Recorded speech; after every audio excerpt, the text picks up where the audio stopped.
네, 지난달 말 광주광역시 아파트에서 불이 나 어린 3남매가 안타깝게 숨졌습니다. 당시 경찰은 아이 엄마가 실수로 불을 냈다고 봤는데 그게 아니라 일부러 불을 지른 것으로 확인됐다고 검찰이 밝혔습니다. 취재기자 연결해서 자세한 내용 들어보겠습니다. 이승배 기자 나와 있습니까?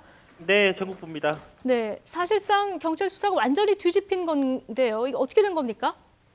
네, 그렇습니다. 경찰 수사 때 아이 엄마 23살 정모 씨는 담뱃불을 이불에 비벼 껐긴 했지만 자신이 불을 낸 게 아니다라고 계속 주장을 했었는데요.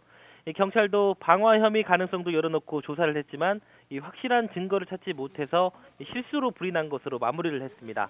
그런데 검찰 조사 때 전에 없었던 진술이 나왔습니다.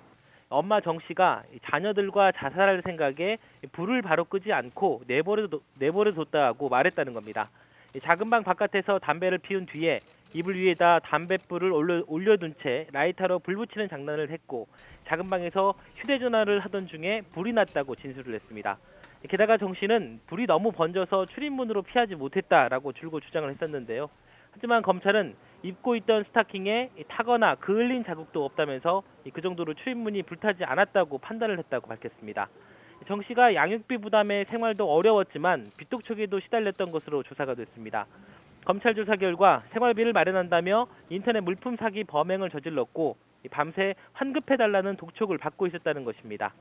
사건 발생 당일에는 남편 그리고 남자친구와 심하게 다퉜다고도 검찰은 밝혔습니다.